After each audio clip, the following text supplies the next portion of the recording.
Tonight, the bright lights of the Las Vegas Strip takes a back seat. The Raiders introduce the world to their magnificent new home. What a journey to get here. Tonight, the wait is over. Allegiant Stadium making its debut on Monday Night Football as the Las Vegas Raiders host the New Orleans Saints. Derek Carr looking forward to all the history that can be made here tonight. First touchdown, first win, that whole Death Star feel. All the Raiders love it, and quite the change for this team. Hello, everybody. Welcome into our Monday Tailgate. I'm Diane Russini, joined by my friends Field Yates and Jason Fitz. I'm in New Jersey. You guys are in Bristol, Connecticut. All the action is in Las Vegas. How you guys doing? I'm going to be honest, Diana, and I'll be honest, Field. Every single week I say there's no place I'd rather be than right here with you guys.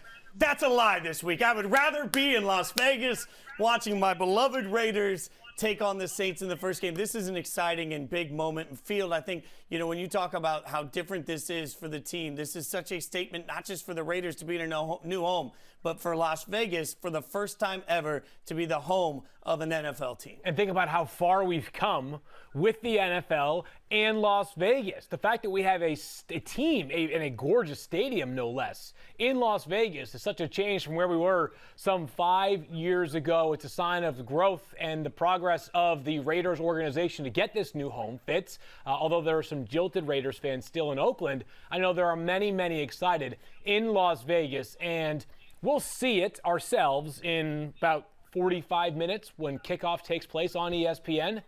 But if you have not yet previewed Allegiant Stadium, you are in for a major surprise and a treat. It is just absolutely breathtaking. It has the Death Star nickname, has some shades of Star Wars there, Fitz, but this is an unbelievable venue for football. Well, yeah, and you mentioned, and I think it should be, there's an important moment here to realize that the Raiders have such a past in so many different cities. I grew up an LA Raiders fan that became an Oakland Raiders fan. I am from Las Vegas. That's where I was born and raised as a kid. So it's unreal for me to think that my favorite team has gone to the city that really created me. And so it's actually, this is a strangely emotional moment for me. And it's a strange emotion for a lot of people feel to try and process as they look through what it's like for a new football team. So obviously this is key. Before, I did notice you're proudly wearing a Raiders sweatshirt tonight. Yeah. I feel good about this. It's a nice look on you, buddy. I feel like, it's one of many looks coming. It is a little hot in the studio. Actually, this morning when I was doing the podcast, it was a little cold in here, so I asked them to turn it up a little bit. No joke on that.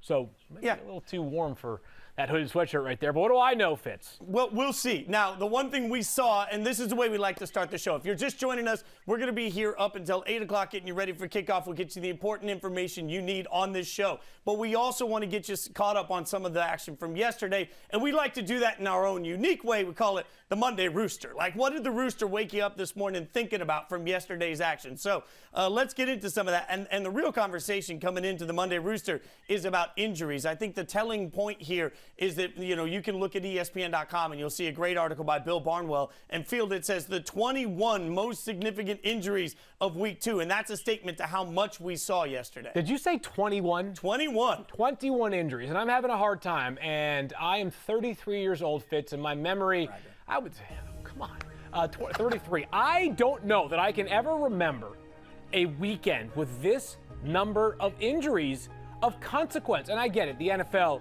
it's a violent game. Football is not for the gentle of heart. But to see all of these injuries to star players at all positions was chilling. It was disappointing. It was sad. I mean, as much great action as we had on the field yesterday, capped off with an incredible Sunday night game, the duel between Russell Wilson and Cam Newton. The story today is the injuries. As we see from Bruce Irvin, the Seahawks outside linebacker, one of 7 players, along with Saquon Barkley of the Giants, to tear his ACL yesterday. 7 players. Christian McCaffrey is going to miss a handful of weeks with a high ankle sprain. These are stars. These are players that are legitimately household names in the NFL, and they're all going to miss a lot of time, if not the entirety of the season, Fitz. Well, and Diana, this raises a big question because the picture we see right there on the screen is Joey Bosa, obviously Garoppolo. There were a lot of injuries specifically for the 49ers out at MetLife. Diana, what can you tell us about sort of the environment? You were there. What was going on there? Yeah, there was nothing but constant injury updates on both sides of the ball, but obviously the big names were on the San Francisco 49ers side of it. And the story, at least the takeaway from it, was how concerned they were about that turf at MetLife. So we now all know by now that turf is new. They installed it in May, and there was a Monday Night Football game last week, guys. We were here talking about it, getting ready for the Steelers and the Giants, and the Giants and Steelers claim they've had no issues with the turf. But yesterday, after the game, talking to the 49ers along with their head coach Kyle Shanahan, they said this thing was so sticky. Anytime they stuck their foot in the ground, they were getting caught, and that was the reason for a lot of these injuries. And maybe even perhaps the bigger story here is at least some of the players are anxious about having to return to MetLife next week against the Giants. So that's weighing on them. Trent Williams is like, this is not an ideal situation. And the league is taking a look at it right now. But the fact that the turf was such a gigantic problem for this team just goes to show you that something has to probably happen, because I know the 49ers, they are not happy about this. Well, and that's a great point, Diana. When you start, we've got the graphic here in Field. I mean, look at this list of injuries. So I guess there's two things. Number one, if you're the 49ers, you got to figure out how to put your season back together with some substantial injuries. But number two, you got to be looking at the league saying, help us. If the Field did indeed play any part in this litany of injuries, the 5 players that left the game yesterday, Fitz, it blows my mind. It blows my mind, not because I don't believe it. I'm saying because in a year where we have been thrown an immense number of curveballs, and the NFL has been able to get to this point 2 weeks into the season successfully, navigating COVID-19 and all of the trickle-down impact of this pandemic. If the field is a problem, it's unacceptable to me. Now, Mort has reported and has tweeted about this, about how MetLife Stadium has gone, as is protocol, through several checks, right? And it's done, and it's inspected, and it's meticulously done. But I'm thinking to myself, how is it possible? How is it possible that we could have a field playing surface be a storyline 2 weeks into the season? Well, and Diana, doesn't that raise an interesting question we need to have at some point about really what ramp up? I mean, we've talked about no preseason. We've talked about the limited practices. Now we see just a litany of injuries. I mean, is there a fair conversation in your mind to be had about what's causing it? Well, I think most people believe going into the season, at least the medical experts that shared with the teams and their trainers, that this was going to be a season where we were going to see a lot of soft tissue injuries. These are things that, from talking to coaches and players getting ready for the season, they kind of all have been aware of this. But I think just to see such a big number, and look, MetLife Stadium, that could have just been a coincidence. It could have just been a day with a lot of injuries, and there's maybe some blame there. We don't know. But the fact that the New York Giants have come out, a team that's practiced on it, that scrimmaged on it, that played on it, and they had no issues with it, as well as the Pittsburgh Steelers. And guys, I live 8 minutes away from the stadium here.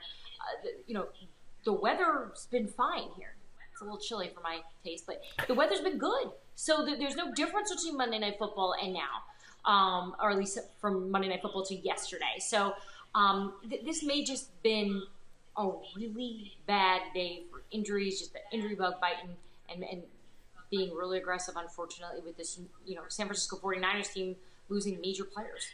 She's Diana Russini. I'm Jason Fitz, Field Yates, and what we're doing is we're getting you ready for the Monday Night Football game, as we will do every single week from 7:30 p.m. to 8 p.m. Eastern. We also like to have a little bit of fun as we get you ready. So we're going to do something here, spelled the wrong way if you ask me, but we're going to get a little fun with some football fits. Well, before we get into Fitz, yes.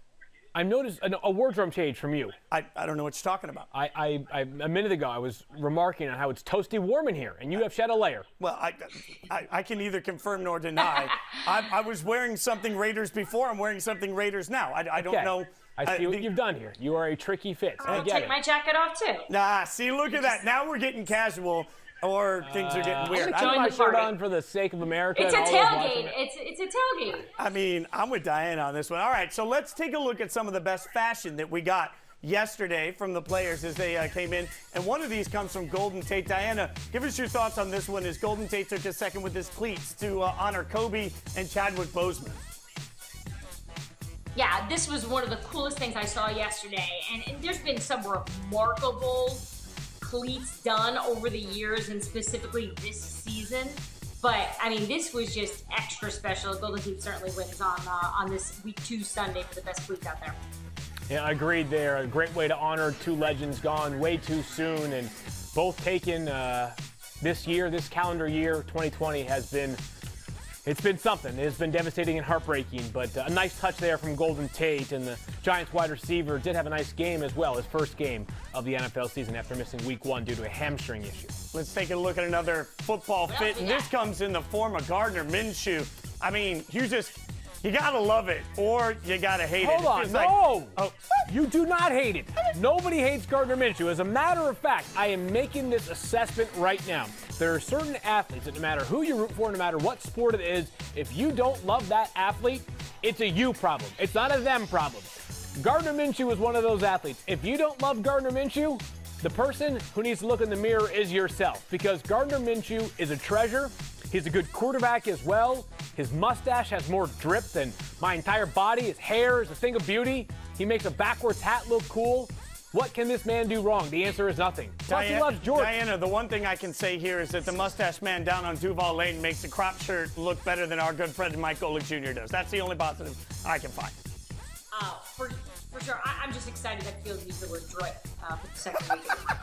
It's become his thing. When Field starts using it, we need to stop using it as a society. But Field, I like it. Here's the thing, the midriff shirt is in, but he rocks it much better than I do. A little hairier, though. All right, so let's go next. But guys, how about Brett Favre, right? Didn't he have something pretty wild on too, Fitz? I mean, that's a good look right there. I mean, I like the way he's paying homage to the original Bucks look, which I think is what they should have gone with in the first place, Field. I like this. I would agree with you. The creamsicle uniforms need to be back, although Brett Favre's attendance was not something that was smiled upon by all Buccaneers players, as Ryan Jensen, their very good censor, said, interesting how Brett Favre was able to be at this game, but my family was not. Wow. Fair point. All right, so let's take a look next. Andy Reid had some fog action the first week. They took care of it. I mean, his face shield week 2, Diana, looks really clean. I mean, at this point, he's figured out how to keep the moisture out. Yeah, anyone who's ever gone skiing or done anything out in the cold and had to deal with fog was yelling at their TV screens 2 weeks ago, going, somebody give them that special formula, that special equipment that you can use, or just spit in it. You guys have gone skiing diving before, I'm sure, or snorkeling. Yeah, well, I was gonna. Which, obviously, that probably wouldn't have been a great look, but I felt so bad for him in week 1. The poor guy with all that fog, but he figured it out. That's all that matters, and obviously, it's not like it really caused any problems. Kansas City Chiefs 2-0. Well, and Harrison Butker is the man, as if the Chiefs weren't loaded enough. But fun fact here, my dad is from Hawaii, so we grew up spending a ton of time on the beach, and my dad loved to, amongst other things, snorkel and scuba dive and things of that nature. And his trick, and I've used this to this day, when you've got fog in your goggles, in this case your mask, your shield, you throw a little seaweed on there. It defogs. So I could have told Andy Reid, I could have saved him buying that bottle, probably more expensive, a little bit of local seaweed. They were playing in Los Angeles. Close enough to the beach, maybe? Oh, you just find a good sushi place, and you take the seaweed out of it, you eat the rest. That's what I was gonna say. Grab some sushi. Maybe keep the seaweed in your sushi roll and get extra seaweed, right? I'm extra more of a sushi sashimi guy anyway. All right, let's take a look. Next up, we got Mike Evans with the shirt that, as an avid Madden player, I love. The shirt looks like it says, I love my wife, but what it actually says is, I love it when my wife lets me play video games. Field, thoughts on the video game shirt? Been there, Mike. I feel you, my friend. I love it. I love it. It's hilarious. Mike Evans scored a touchdown yesterday, and I want to know what games he's playing. Like, if he wants to square up on Madden, hit me. You come on the show sometime, by the way, too. Open invite to Monday Tailgate here, Mike Evans. I'm all in for that. Can we spoil? Hey, Diana, you're getting married this weekend. I don't know if that's. Hopefully, I'm not blowing up your spot too much. But what if your husband wears a shirt like that someday? He would have a shirt that says, I love my wife because she lets me yell and scream and throw a fit over the Philadelphia Eagles, even after that disaster of an effort that they put out on Sunday. So the fact that I have to deal with someone from Philadelphia is difficult enough. So no video games in our household. But I would take the video games over a Philly fan, to be honest with you. Well, duly noted. Yeah, first and foremost, congratulations, Diana. But mostly, if we're talking video games, let's talk about one of the most dominant players on any video game you could possibly ask for. Let's welcome in a little bit of star power to Monday Night Tailgate. We do that in the form of NFL star Ndamukong Suh. All right, just a few hours after an outstanding defensive performance against the Carolina Panthers, the Tampa Bay Buccaneers getting their first win of the season. And joining us now, defensive end Ndamukong Suh. Ndamukong, Teddy Bridgewater got to know you quite well yesterday. 2 sacks. This is the first time you had 2 sacks in one game since back in 2015. So what's it like when you drive home after you have a day like you did? It was definitely much needed. We didn't get much of an opportunity to get after the quarterback in week 1, but game plan McCaffrey early on in that game and keeping him to his low numbers. And then we knew we had an opportunity to get after Teddy Bridgewater. So we were all gung-ho for that to happen, and I got lucky. Ndamukong, I would say externally, there were as much expectations for your team this year as perhaps any in the NFL. Getting that first win, was it a sigh of relief? And what have the internal expectations been like since, let's be honest, you signed Tom Brady?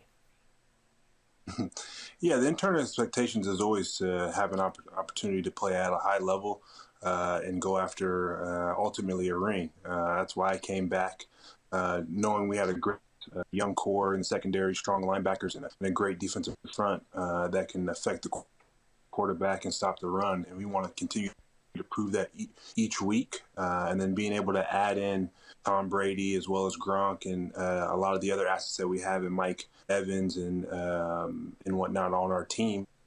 You came to Tampa to have that opportunity to play with Tom Brady, and you know, everybody wants to know, what's he like, right? Because he spent so many years in New England, and those players all knew what he was like. So for you, what stands out about being around Tom Brady on game day?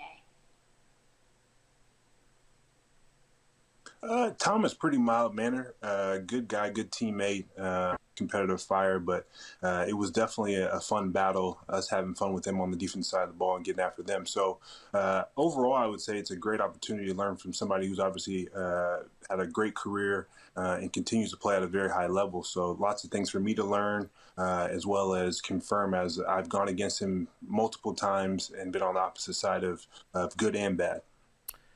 You gave Nebraska football fans, and they're already a passionate fan base, a ton to cheer for. You have played in front of thousands of fans at probably every stage of your football career. What's it been like, and specifically, what was it like playing a home game yesterday without fans, other than Brett Favre, who apparently was there as a special guest?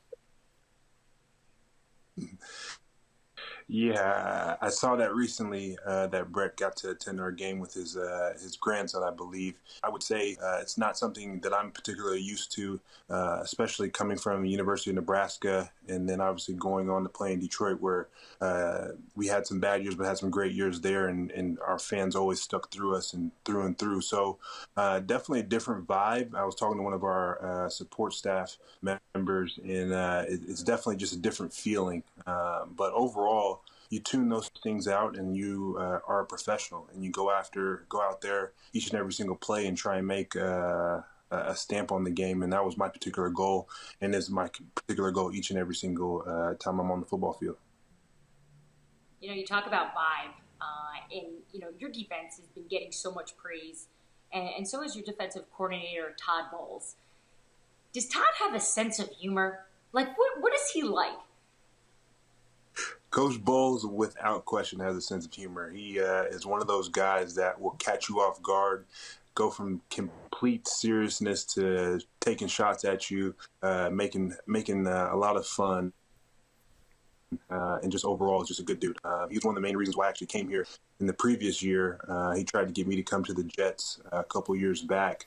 Maintained a strong relationship with him because I actually have known him for a while when he was in Arizona. Through a mutual friend in Jim Washburn. So he's always been a great human being, and I enjoy playing his defense. And he's, as you can see, has given me a lot of free will to go out there and make plays. Ndamukong, we know the Big Ten is coming back to play football in just a few weeks from right now. You've got yourself, Nebraska guy, Tom Brady, a Michigan guy, Chris Godwin, a Penn State guy, amongst many others on the roster. Felt like the schedule makers weren't really looking out for your Huskers, though. What are your expectations for this 2020 abbreviated, delayed, but still highly exciting season? It'd be interesting. They've had some tough seasons over the years, but I think Scott Frost and the organization there is prepared and excited for the season to get started. I know I'm looking forward to checking them out on a Saturday when we're free, especially with all these night games that we have. So definitely excited to see them come out there and be a fiery bunch and make some hay. Now we want to get you out of here, but I saw on social media you got married this offseason. I'm getting married on Saturday. Do you have one piece of advice for me? Because I'm kind of a nervous wreck. I can't believe I'm going to do this. Do you have any advice for me? I had a great wedding. I got to be married in sweats, so my lovely bride was super comfortable and easygoing when it came to that. Obviously in the middle of the pandemic and whatnot. So I enjoyed every bit of it and excited about our growing future. So the one thing I would say for you is just don't lock your knees. Be nice and loose and be comfortable. One thing I remember back in the day when one of my friends got married, they said, don't be up there on the stage stiff and nervous. Just relax and enjoy it and enjoy it all and let it come to you. I love that. That's great advice. I'm going to toss the gown and just throw the sweats on. I think that's actually probably where you did it best. You should be the example of how weddings should be in 2020 and on. So either way, congratulations on a great game, getting your first win. I know you guys got a long season ahead. You are expected to have lots of success and all the luck in the world. Thank you so much for joining our Monday Tailgate. Thank you very much, and I enjoyed being here. Hopefully I'll see you guys again soon. All right, we're going to bring out a new segment now. It's time to bring in a little Field Yates personality. Field, you Yates to see it. You sure do, Fitz. Yater's going to Yate. But how about the Falcons? I have an idea for the Falcons, and we love the Falcons, right? Except for the fact that they let us down every Sunday. I have an idea. Don't tweet Atlanta Falcons. Here you are, get a little cocky, high and mighty, middle of the game. How you feeling, Stephen A. Smith? Of course, Stephen A. was repping the A on First Take this past week because they were playing the Cowboys, his favorite team to hate. And you know what happens when you do that, Fitz? You get old takes exposed a little bit later.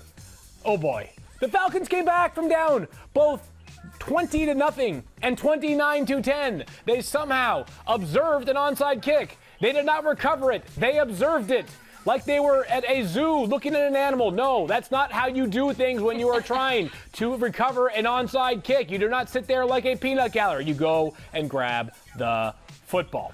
But not to be outdone. The Lions, man.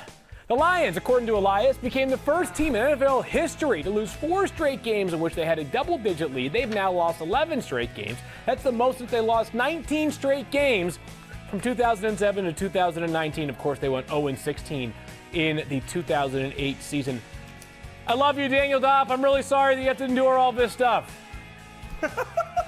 Let's talk about the Eagles for a second. And Diana, as we just mentioned, she's marrying a Philly guy. Well, here is the kind of life she has ahead of her.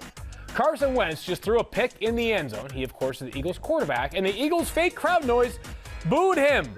Only the Eagles could do that. Yeah, the crowd noise guy in Philly is hitting the boo button for all bad plays and the yay button for all good plays. I'm obsessed. These tweets courtesy of Molly Knight. Every time Cooper Kupp catches a pass, it sounds like the Philly crowd is yelling, Coop. But no, it's the noise guy hitting the boo button. How do you feel about this, Diana?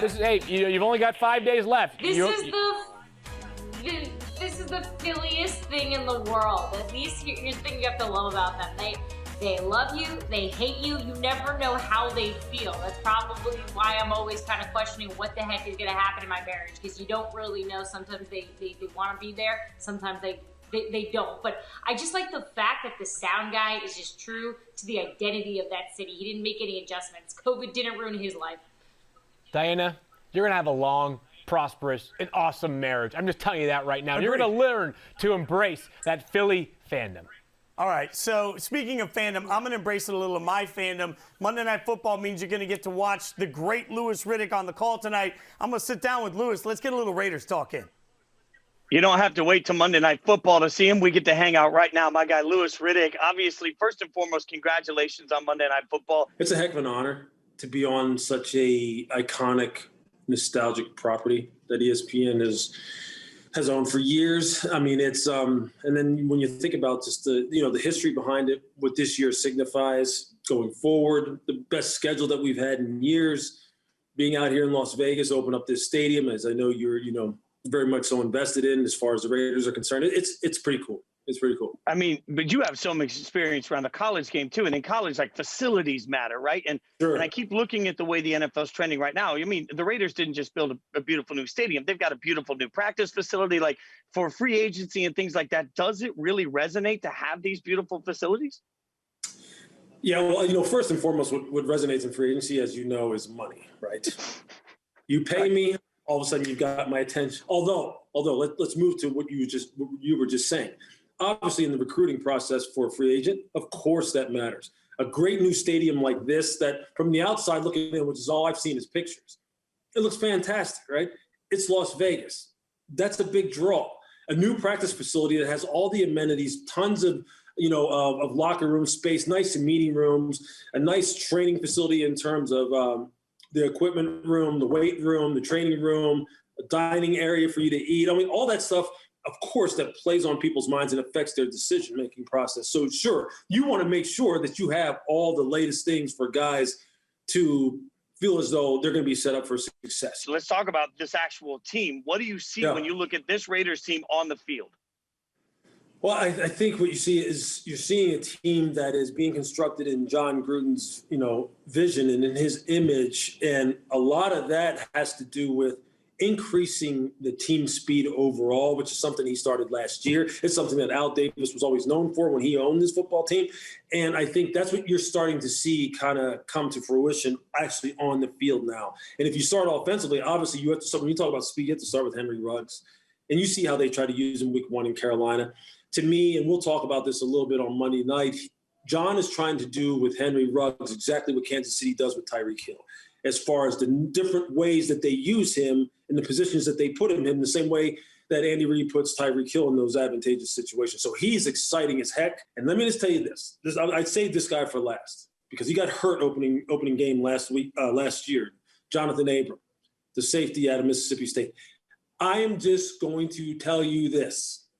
This kid is probably, pound for pound, the most explosive hitter in the league by far.